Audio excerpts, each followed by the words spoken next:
And we see now that, especially in regions outside of Europe, in which there's hardly any infrastructure for waste collection, that's where governments and or brand owners should really step up to the plate and start organizing this collection.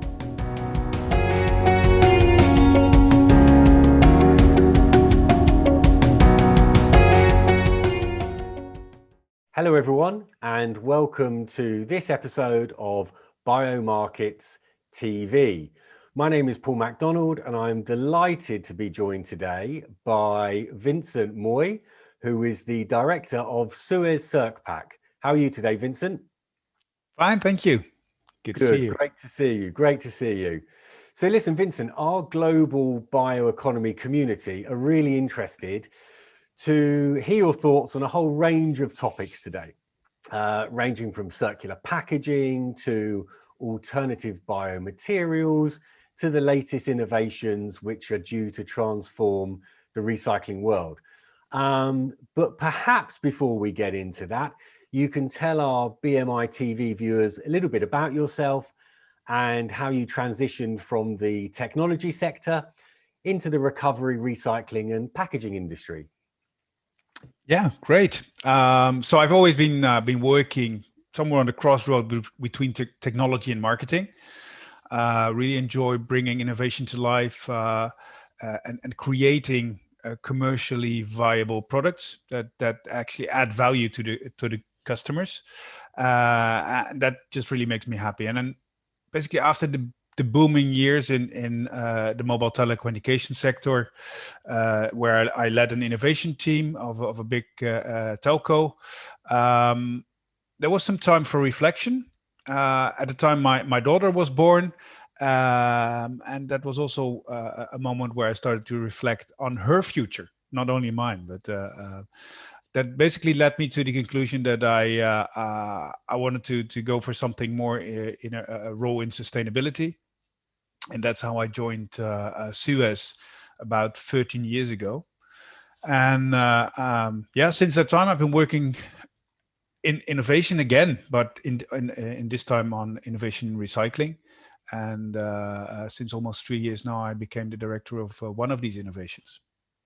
It's interesting, isn't it, how children change your priorities somewhat? Yeah, absolutely.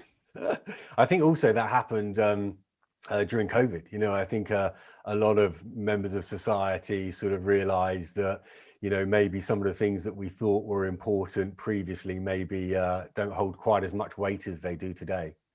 I was actually surprised by the amount of time, because I've been driving 35,000 kilometers less last year due to COVID. I started calculating that was 11 full work weeks. So 440 hours, which I didn't spend in my car, which obviously improved, basically my efficiency. So that's something that I don't want to return to. So obviously, I like to do some more traveling, but not in that extent. Yeah. Yeah, we want to travel somewhere occasionally. Yeah, absolutely. Well, I think I think that's a complete another topic that we can spend another episode on. But I guess, you know, SUEZ is well known as a global environmental services leader. But perhaps you can give our viewers a short history lesson. You know, SUEZ has got 150 years of rich story. And maybe if you're up for the challenge, you can condense that into a couple of minutes. Okay. Basically, it started all with the inauguration of the Suez Canal. That was already in 1869, and it really attracted the best engineers of its time, and created a revolution in the world trade. And that's basically where the history of Suez started. At the time, of course, industrialization or industrial revolution was really starting, and urbanization was started growing, and side by side, basically, with municipalities, SUEZ started playing a key role in public health service and hygiene, building water and wastewater infrastructure, and that was soon followed by activities in the collection and treatment of waste. And well, to make a big jump forward, now SUEZ is active in all 5 continents, around 80,000 employees working worldwide on industrial and municipal water treatment, but also air quality, waste collection and recycling. Yeah, So that I mean, was it's such 150 years in 1 minute. Yeah, very good. Congratulations. I think it's such an interesting story. You know, I didn't know that, the origins at all until obviously I did a bit of research, and anybody that's interested in history and should go onto your website where it explains it very nicely. So I guess to me and the majority of people out there, SUEZ is better known for recovery and recycling. So maybe you can tell us a bit more about your role specifically, the role of SUEZ.circpack and your vision for the business. Yeah. It's interesting that you know SUEZ for recycling and waste services. In other regions, you see that the water services are more prominent. So it's really depending on the country where you live. But a couple of years ago, we created SUEZ.circpack as one of our innovations. And it's basically a consultancy service on the recyclability of packaging. So we support brand owners, retailers and packaging companies, and assist them with all kinds of recyclability tests, certification of recyclability of their packaging, dedicated advice to improve recyclability of their packaging. And we also share our knowledge and operational expertise on recycling through masterclasses, presentations, and dedicated reports. And yeah, for me, looking at recyclability, I really expect that recyclability of packaging will definitely remain a huge topic. Already has been made important in European law, but also national legislation. And recycling of packaging will definitely stay important in the decade to come. And you see it reflected in the issues like the recent floodings in Western Europe, the issues with littering and ocean plastics. These things really underline the need for improved collection and recycling of waste. And yeah, with that, we also see that all parties in the value chain probably should do their bit to come to better results. Yeah. But yeah, I mean, that's good. That was going to bring me on to my next question, but just before I guess we talk about the value chain and some of those challenges. yeah, It's interesting because I mean, I am, you know, of course, we're all normal consumers, but I have a background in packaging and obviously a real desire to sort of do all we can to try and reduce our environmental impact and help climate change, or reduce climate change rather. And one of the things that I am seeing, which is encouraging, although quite often confusing, is how the brand communicates its recyclability of its packaging, if that makes sense. And sometimes on LinkedIn, when I come across a product that I think has done a really good job in explaining it, I'll put it on LinkedIn. But quite often, I was looking at a famous fizzy drinks brand only yesterday, and it had something written on the bottle, and I didn't really understand it. it's true. And it's hard at the moment when you look at the legislation on what you can claim. Still, everything is basically allowed, depending on the region. There are definitely regions where this is not allowed. We also see that nowadays some brand owners actually sue other brand owners for making false claims. So that's also a recent development. But in general, there's definitely some overpromising on the recyclability of packaging. If you ask any producer of a packaging whether this packaging is actually recyclable, they will always say, yes, it's completely 100% recyclable. When you actually ask a bit further and ask them, what do you consider recycling? then they probably talk about reprocessing. So yes, this material can be reprocessed, but for recycling, it's essential to have a good collection system in place in the market that you put the product on, where you sell it.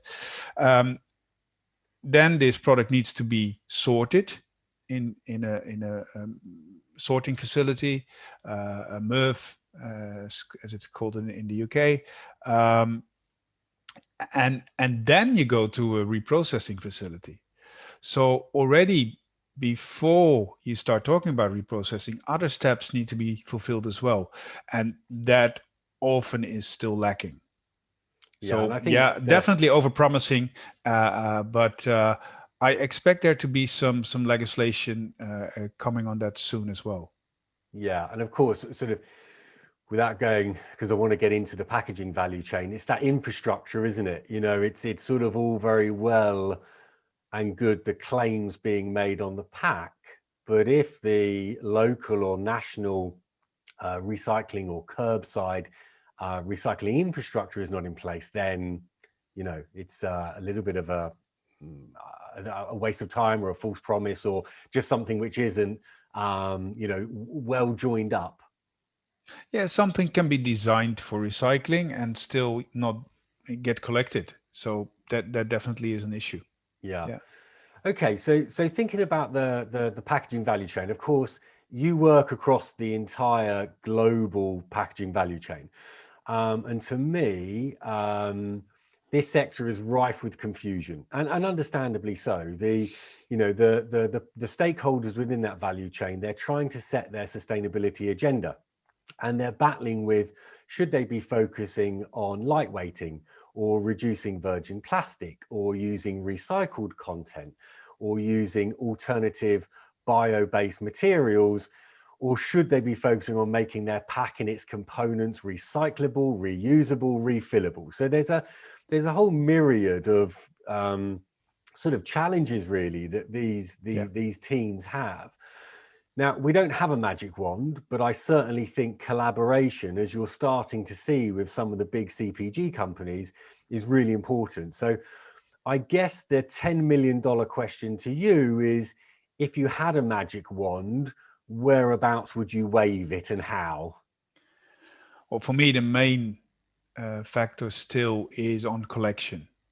Everything starts with collection. We can talk about design for recycling, but if it's not collected, it will be ending up either in the environment, or, well, luckily, possibly in some landfill or something. But it should be collected.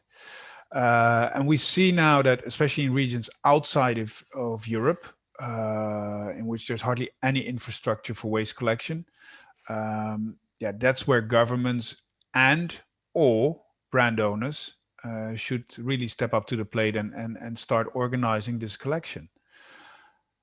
Even if the government is not strong enough or doesn't have sufficient funding to organize this, I strongly believe that brand owners should really take the initiative. Yes, this will cost money, but in the long run, I am convinced that this is the only way for them, that they will be allowed to keep selling their products on the market. So it's basically a license to operate, and they should basically consider this an insurance fee. That's a really interesting, yeah, that's a really interesting concept, because one imagines that the countries with the weakest or non-existent infrastructure are the poorest countries.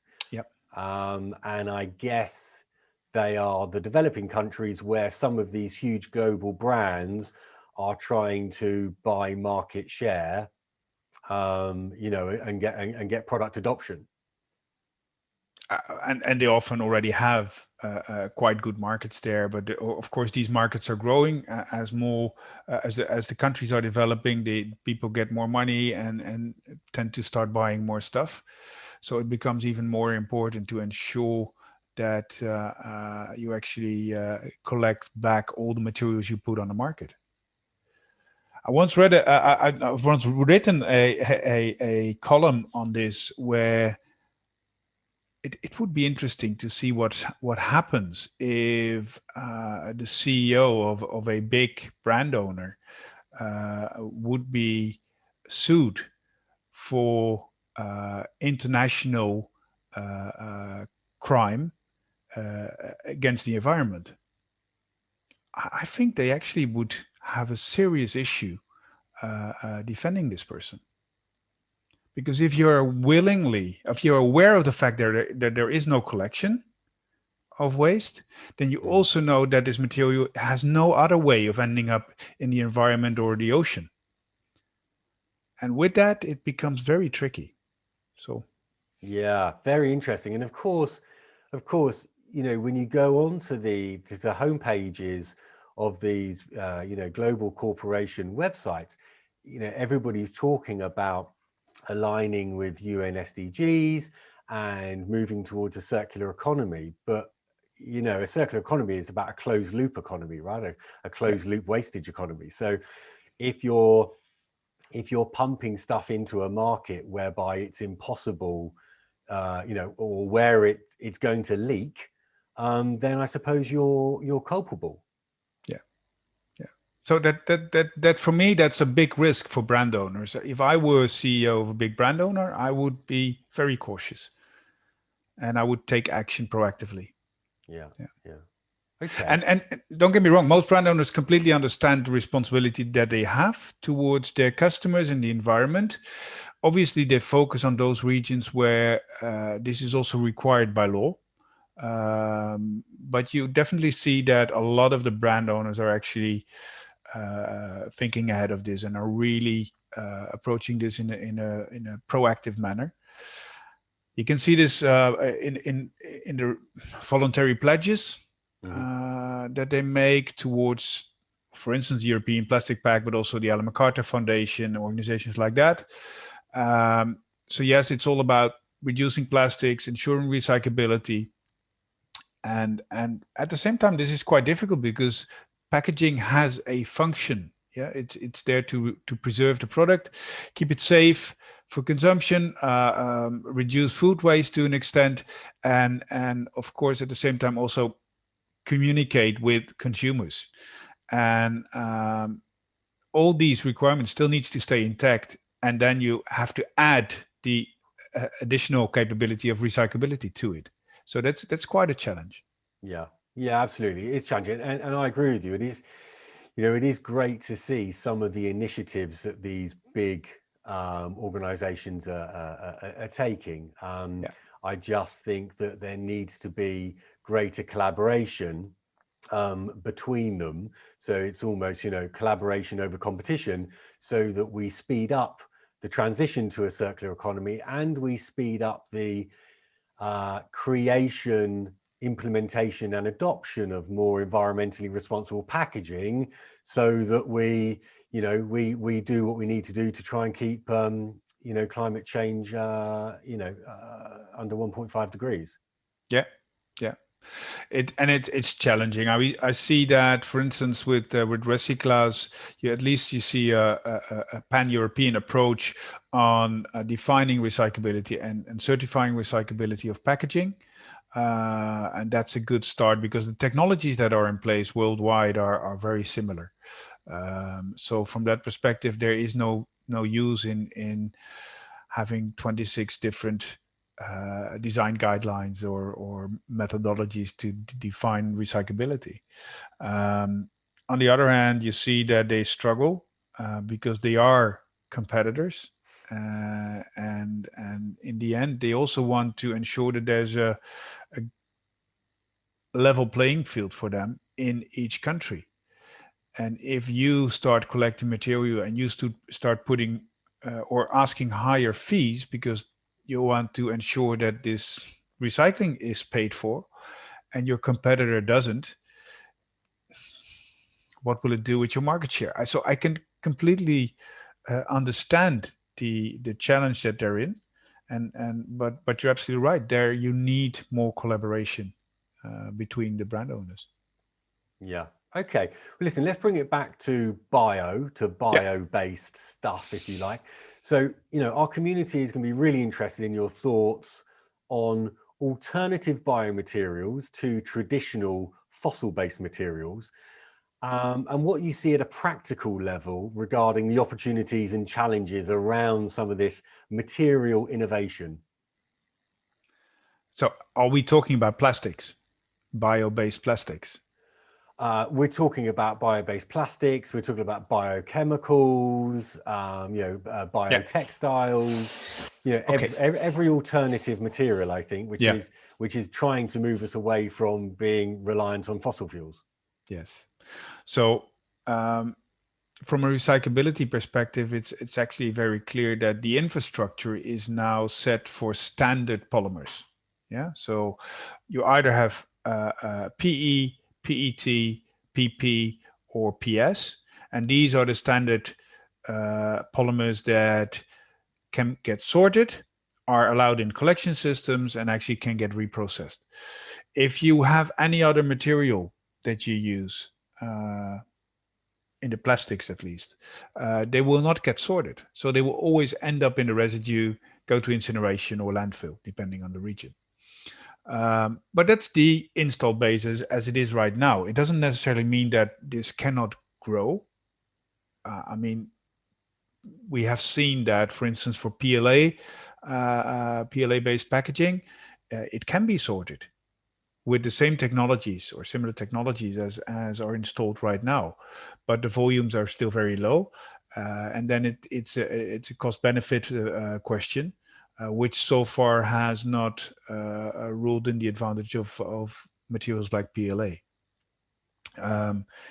So in general, if you have a bio-based drop-in, so PE, PET, or PP made from biomaterial other than fossil, it's completely fine. It's allowed in the collection system. It can be sorted because it's the same molecular structure, and it can be reprocessed. So that's absolutely no issue at all. Okay, and I suppose that then brings on to the next subject linked to that, to get your thoughts on. And again, there's quite a lot of confusion around this subject, but maybe you tear your hair out when you hear some of the claims, I don't know, around biodegradable and compostable packaging, and the existing and maybe future business and domestic recycling infrastructure. Give me a bit of clarity around that. So there's quite some claims on biodegradability. There have been some, or there are some very good standards to determine the biodegradability. One of the issues is that the norms that they use there, the standard that they use there, actually has a different time span in which they examine the biodegradability as the average composting plant, for instance. So if you say something is compostable, and you look at the norm, then you probably see that it should be compostable within 10 to 12 weeks. I think it's 12 weeks, where in practice, in daily practice, the average composting process only takes 6 to 8 weeks. Now, so there you see a discrepancy between a norm and the operational truth. And that needs to be covered, and neither is actually willing to move. You can appreciate the fact that if composting plants say, okay, we'll keep the material in there for 12 weeks, they basically have to double the capacity, double the prices, and we have some issues in fulfilling the demand from municipalities. So that's not going to happen. And at the same time, if you start changing the norm, then it might be that things that have been considered biodegradable are no longer considered biodegradable. And this is exactly where the issue starts, because these products or materials that fall in between these 6 and 12 weeks, let's put it like that, these are exactly the ones that are unwanted by the composting plants. It also creates quite some confusion at the consumer level. So something that looks like plastics, to a certain extent feels like plastic, and I'm not sure, it doesn't smell like plastic, but you tend to throw it with the plastic. Yeah. And the other way around, if you are taught that it can go with the biodegradable material, you might also include some non-biodegradable plastics in there because it looks the same to you. So that's really adding a lot of unwanted plastic particles in the compost. And that makes the compost harder to sell and actually integrates impurities in the compost. Yeah.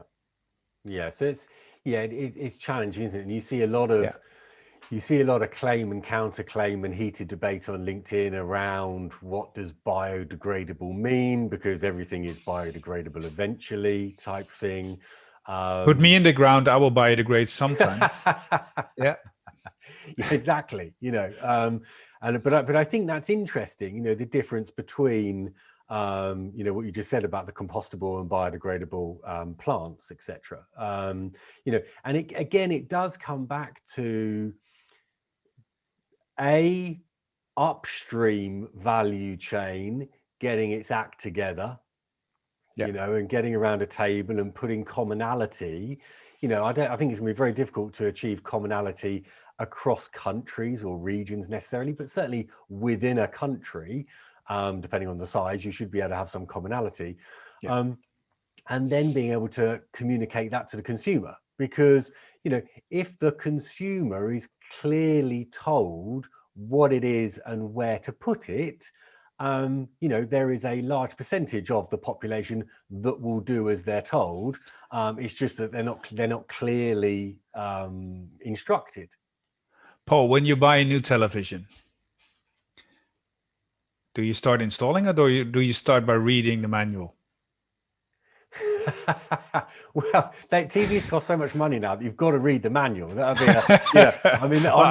I'm a former I'm still the guy that throws the manual somewhere in a corner and starts installing the stuff. Yes, a certain percentage of the people will actually read it, but a lot of people will not. And they assume that if you look at one packaging that you know the other one as well. And that's especially for these biodegradable materials, which have a similar look and feel to fossil-based plastics or non-biodegradable plastics. That's one of the biggest challenges. Yeah. Okay. Yeah, understood. And I guess it would be interesting. I always like to ask this question of our guest on Biomarkets Insights TV. Have you got anything in the sort of environmentally responsible or climate change world which is putting a smile on your face at the moment? So a product, a person, an initiative, what's inspiring you out there? There are lots of things and lots of initiatives that actually put a smile on my face, and I've during my time in the innovation department, I looked at a lot of innovations, and a couple of them were interesting to see. So a collection of coffee grounds it's a small thing, but at the same time, it can easily be done, and the volumes are quite big. And the recycling of that material. We have a company in the Netherlands called Peel Pioneers, working on orange peels, extracting oil from them, and really creating nice products. We have a company who's recycling or creating tabletops, kitchen tabletops with recycled plastic. They actually reduce the amount of material that they need with 80%. These are the things that really make me smile. It's a different way of thinking about products, and of course they need to scale up. You need volumes to really have impact. But the more of these small scale initiatives we have, the bigger the impact will be in total, and the faster it will be adopted by larger markets. Yeah, I think that's really interesting, and this is now a little bit of a shameless plug for biomarketinsights.com. It's one of the things that we found is the challenge to scale. You know, you've got these very small companies or scientists or R&D people who are coming up with amazing things that can help our planet and our population. And so one of the things we're doing is connecting those types of companies with potential investors. You know, there's lots of people with money out there that want to invest in this type of technology, and there's lots of these types of people. They just don't really know where to find one another, and that's one of the new services that we're providing. So so I shall talk to your orange peel guys, which sound great.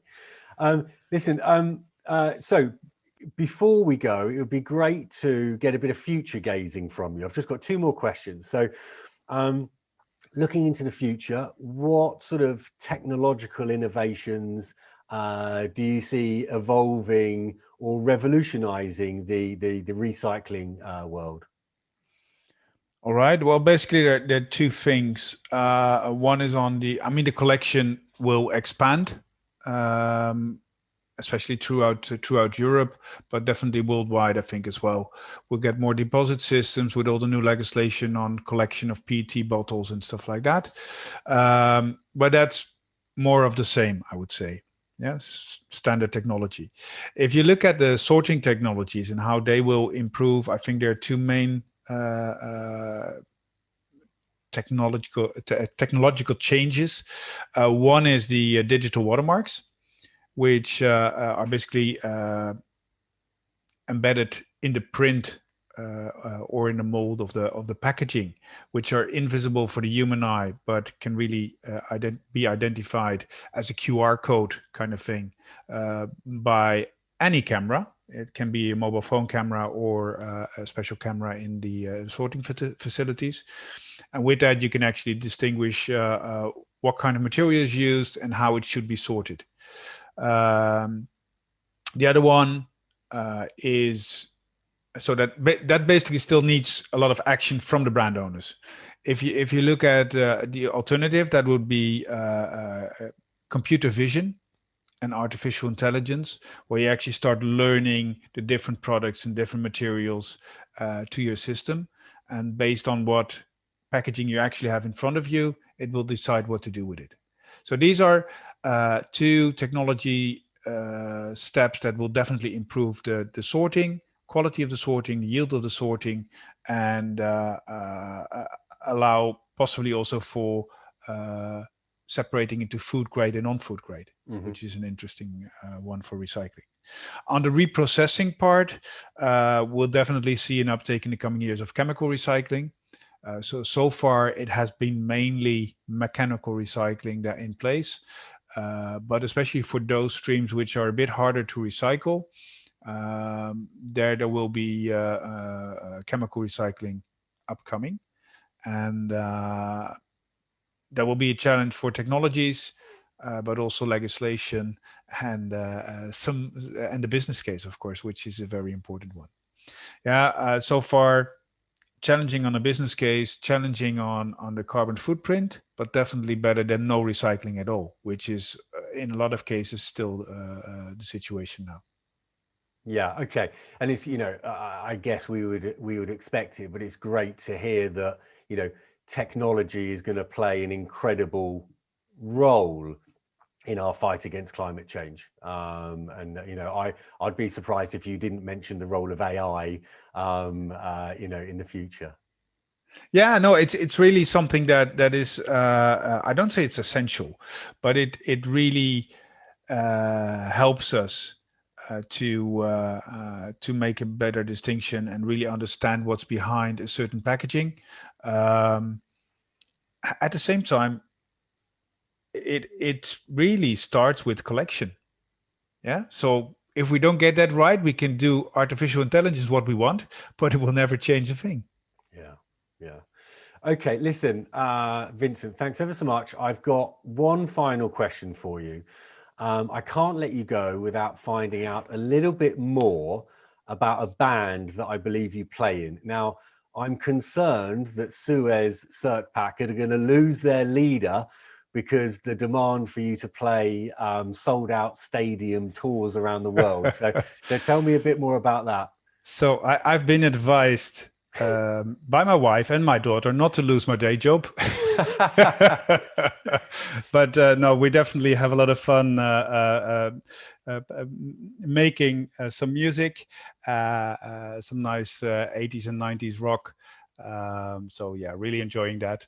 But no, don't worry. I'll stay in this business. Good, good. Well, I think the packaging and recycling community is glad to hear it. Okay, so before we end this episode, I just want to say that anybody out there that would like to be a guest of mine on Biomarket Insights TV, please feel free to get in touch with me at paul@biomarketinsights.com, or you can find me on LinkedIn. So Vincent, that pretty much wraps up this episode. So on behalf of myself and our viewers from around the world, I just want to thank you for your time and your amazing insights into the whole range of topics that we discussed today. So thanks very much, and I wish you a lovely rest of the day. Thank you. It was a pleasure being here, Mark. Thanks a lot, Vincent. Take care. Bye-bye. Bye-bye.